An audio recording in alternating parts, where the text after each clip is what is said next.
ルフィは海賊王になる男だ。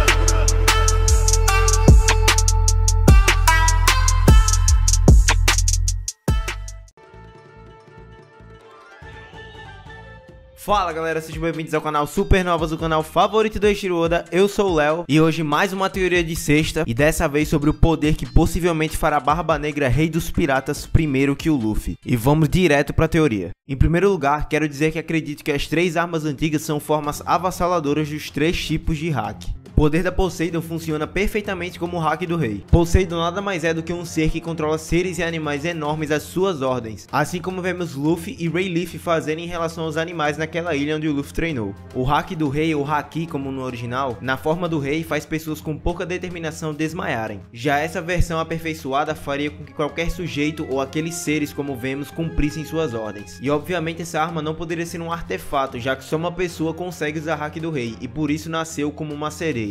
Uranus poderia ser uma forma aperfeiçoada do hack da observação que pode ver o futuro ou alguns eventos no futuro. Não tem nada muito declarado ainda no mangá sobre isso, mas o nome da arma é o que chama atenção, já que Urano tinha a capacidade de prever eventos e acontecimentos do futuro, que hoje é a forma avançada do hack da observação como a gente conhece, usado pelo Luffy e pelo Katakuri. Mas é claro, essa teoria é sobre Pluton e como ela pode acabar caindo nas mãos do Barba Negra. E a última natureza de hack que falta é a do armamento. E Pluton por sua vez seria um navio amaldiçoado e enegrecido por hack. E a princípio isso parece bem confuso, mas vocês vão entender. A maior pista que a gente tem sobre Pluton vem do arco de Water 7, onde descobrimos que era um navio construído por carpinteiros daquela ilha, os melhores carpinteiros do mundo. E quem leu o flashback do Tom San deixou passar batido muitas das dicas que o Oda deixou sobre a própria natureza de Pluton. A primeira delas é entre Skypiea e Water 7, já que nos dois arcos descobrimos o que é um Clabauterman, que são espíritos ou fadas de navios amados pelos seus tripulantes, e essa é uma lenda do mundo real. A imagem de um Clabauterman geralmente é associada a um pequeno marinheiro vestido de amarelo que carrega um martelo de calafetagem, que é um tipo de conserto de navios. E a lenda real dele do nosso mundo conta que ele não pode ser visto por nenhum desses tripulantes que tenha sua presença no navio. Ele só se torna visível para a tripulação quando o navio está condenado, e foi exatamente o que aconteceu com o Sop e Almere. O Merry, entre aspas, estava vivo e queria navegar muito mais longe o quanto pudesse com a tripulação. E isso nunca mais aconteceu ao longo da história e nem com Sunny, até porque ele não está prestes a ser condenado. Mas essa temática é o que define a natureza de Pluton. Voltando pro flashback do Frank e do Tom San, eu sempre li esse flashback como se ele fosse um dos mais simples dos chapéus de palha. Quando Tom San quebrou as correntes para dar um soco no Frank por não amar suas criações, me pareceu algo meio do nada. Claramente Frank se orgulhava de ter feito o que ele fez e ele continuava os fazendo, mas Tom San ficou com raiva porque Frank se arrependeu de tê-los feito, pois ele não os amava, ele apenas os criou e se orgulhava por isso. Mas só que se você parar pra pensar, ele gostava apenas do rei dos piratas e da sua tripulação, é claro, se orgulhou de ter feito o navio, o Oro Jackson, e nunca se arrependeu disso, mas ele nunca de fato amou o navio que ele criou. Então naquele momento essa cena me parecia um pouco confusa, mas quando você adiciona o fato de que Tom San sabia dos projetos da Pluton e provavelmente conhecia parte da sua história, de como ela foi criada, as coisas começam a fazer um pouco mais de sentido. O contexto é, Frank, aquele a quem Tom San confiou as plantas da Pluton, estava construindo navios de guerra, navios que eram armas. Guardem bem isso. Eu acredito que os carpinteiros navais de Water 7 daquela época que criaram a Pluton acabaram tendo conflitos ao construir aquele navio, já que por mais que o propósito dele fosse bom, aquilo era uma arma em massa, fazendo com que o coração do navio, o seu Clabauterman, se escurecesse. E se você começa a imaginar que Pluton era um navio que não era amado, assim como foi o Merry com o seu Clabauterman, o discurso de Tom se encaixa perfeitamente e faz muito mais sentido. Naquele momento ele estava dizendo para os seus alunos, o Frank e o Iceberg, que eles amassem suas construções e defendessem a existência da Pluton. Nesse trecho muito sutil que ele diz o seguinte: não importa quem o navio que você fez machuque, não importa a ruína que ele traga para o mundo. Nesse momento era de Pluton que Tom San estava falando. Frank tinha construído navios que acabaram por machucar seus amigos e ele disse: um navio que fez isso não pode ser meu. E esse era o exato pensamento dos antigos carpinteiros que construíram Pluton. E mais uma vez o Oda dá uma dica através de Iceberg naquela conversa com Robin: não importa a índole daquele que a possuir, uma arma nunca trará paz ao mundo. Só que é óbvio que trará, nas mãos certas, daquele aquele que é a pessoa certa que vai usar da maneira correta. Só que esse propósito eu vou comentar um pouco mais pra frente. E é aí que eu acredito que o flashback da Pluton vai ser o seguinte: o navio, como bem sabemos, está no subterrâneo de Alabasta. O seu Clabalternman, o coração daquele navio, tem um único objetivo: navegar pelos mares uma única vez que seja. Muito provavelmente a gente vai ver o processo de criação da arma, e os carpinteiros vão ser assim como o Iceberg foi. A gente pode ver até uma cena tipo: não cheguem perto dessa coisa, é um monstro. Sei que construímos pra guerra, mas eu me arrependo. Mantenham isso escondido até precisarmos dele. E eu acredito que é justamente isso que aconteceu, e a arma foi mantida em Alabasta. É justamente um paralelo com Mary, só que inversamente. Imagina até se é o Usopp que vai fazer esse processo de consertar o coração do navio, entre aspas. E o paralelo é justamente esse: não importa o quanto a tripulação tenha amado Mary, ele não podia mais navegar, ele não podia ser salvo. Mas aquele Clabalternman, aquele navio foi amado e morreu feliz. E o oposto seria Pluton, um navio e uma arma perfeita que nunca precisa ser consertado, banhado por hack, indestrutível, que nunca precisa de um conserto físico. Ele só pode ser consertado através daquele que velejar aquele navio, aquele que guiar aquele navio. E é claro, falando sobre o hack e a natureza dessa arma. Sabemos que objetos como espada podem pegar hack e se tornar permanentemente espadas negras. Pelo que entendemos até agora da história, isso não está limitado só a espadas, já que Vergo usou até em um bambu.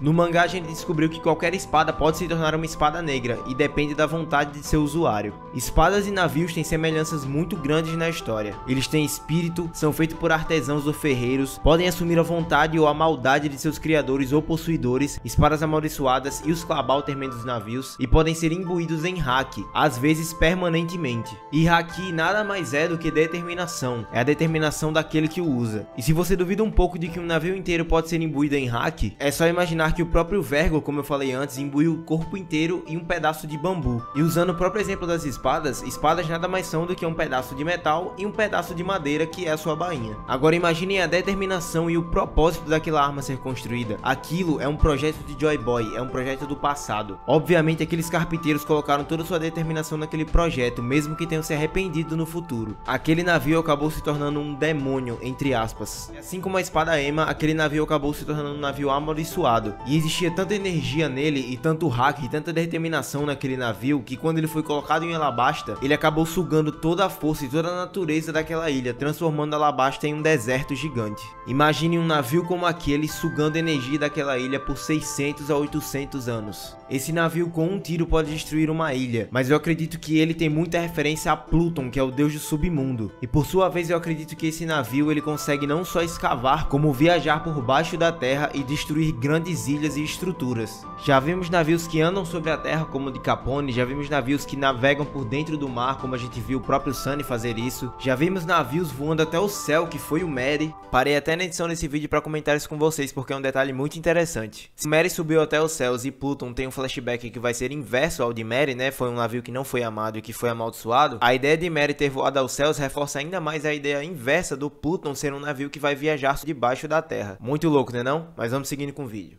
Navios que vivem como ilhas em cima d'água, como o Thriller Bark, mas nunca um navio que navega sob a terra. E olha só, isso pode até ser um paralelo e uma dica do Oda. Enquanto tá rolando Water 7, tem a história de capas daquele personagem que caiu do céu no arco de Skypiea. Ele acaba esbarrando com um senhor em uma gigante topeira, na qual ele sobe e eles ficam cavando sob a terra. E nessa viagem, eles acabam saindo justamente em Alabasta. E no capacete dessa topeira tem a imagem do Monte Fuji de Wano, que foi justamente onde descobrimos o hack avançado e que as espadas podem se tornar lâminas negras para sempre. Ah, e no final ele acaba esbarrando com justamente os Nefertari. Muito louco, né não? E os Nefertari se negaram a viver em Marijoa e saíram de lá, pois se uniram ao propósito desse tal sol que também aparece no símbolo dos Kozuki e guardaram o navio amaldiçoado em sua ilha, a arma ancestral Pluton. Ele existe e ainda está escondido em Alabasta, e é aqui que entramos em um grande conflito no qual eu imagino que esse homem irá aparecer.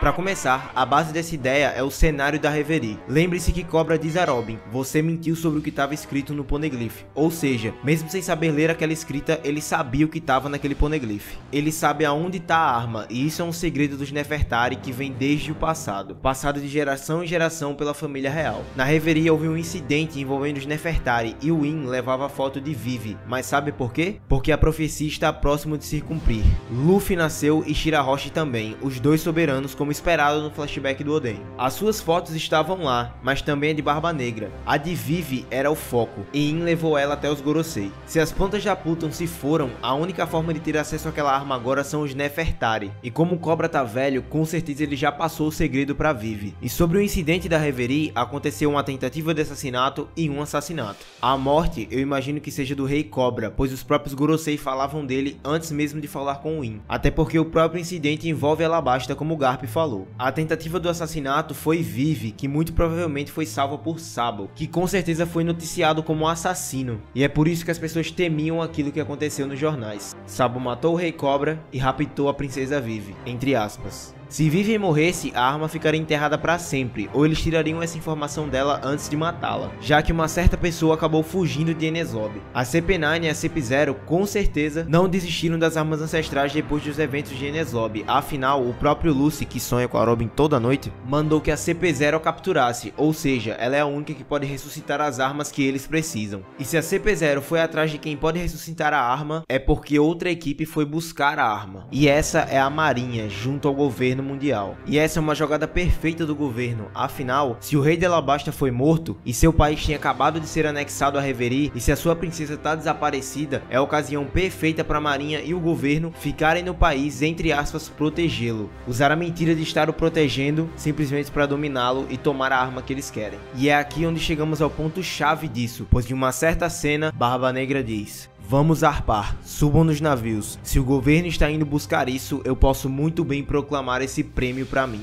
E agora, relendo esse capítulo e analisando o contexto daquela cena, que é quando todos leem os jornais sobre Vivi e sobre Sabo, vou reformular a frase com vocês. É isso que Barba Negra estava querendo dizer. Se o governo está indo buscar isso, ou seja, em Alabasta, eu posso muito bem proclamar esse prêmio a Pluton pra mim. Ou seja, muito diferente do que todo mundo pensava, o Tite não tá indo enfrentar o Katakuri pra raptar a Purin. Ele tá indo para Alabasta tomar a Pluton do governo mundial. E é assim que ele age desde o início da história, no oportunismo, no momento perfeito para ele. Pluton é conhecido como um navio que é capaz de destruir ilhas e países com um só tiro. E imagine se ele cair nas mãos desse homem. Barba Negra já tem uma tripulação e uma frota insana, duas economias tão poderosas que podem destruir o mundo. Imagine se ele tiver um navio com tamanho poder como esse. Ele estaria a um passo de realizar o seu maior sonho, ser o rei do mundo, ser rei dos piratas na base da força e da dominação. E é por isso que a sua foto estava do lado do Luffy. Luffy é aquele que herdou o propósito certo do passado. Assim como o Torrime disse, no futuro alguém viria para comandar Poseidon e possivelmente as demais armas para o propósito correto. Esse que eu imagino e muita gente também imagina ser a destruição da Red Line e a criação do All Blue. Pluton é a arma e o poder necessário para fazer essa tal destruição, e isso encaixa perfeitamente. Olhem só, Pluton é o deus do submundo que pode destruir estruturas e ilhas com um só tiro e talvez até escavando, como eu falei anteriormente. Até porque tem um buraco perfeito embaixo de Marijoa onde protege a Ilha dos Tritões e a Poseidon. Poseidon é a arma que vai guiar os mares e que vai guiar os reis dos mares para que o Calm Belt se acalme e a tempestade pare no mar. E Uranus, que é mitologicamente conhecido como Deus das Tempestades, que é o Zeus da mitologia romana, vai acalmar as tempestades dos céus e é por isso que é chamado de Uranus. Mas assim como Barba Branca disse, Tite não é aquele a quem Roger está esperando. Ele é o único que pode rivalizar com Luffy e o In sabe muito bem disso. E então chegamos a um cenário assombroso para o futuro da obra. Será que Tite vai conseguir essa arma? Se ele fizer isso, nem mesmo Shanks talvez consiga vencê-lo. E se Luffy tem em sua tripulação um homem que conhece aquelas plantas, imagine se Franky ao lado de Robin vão acabar criando ou usando no próprio Sunny as tecnologias daquelas plantas e teríamos uma batalha entre Luffy e Barba Negra, uma batalha naval entre dois Plutons. Mas independente de como isso vai acontecer, Barba Negra está muito próximo do trono. Será que o mundo irá passar pelas trevas totais antes do amanhecer? Será que o Barba Negra vai acabar se tornando o rei dos...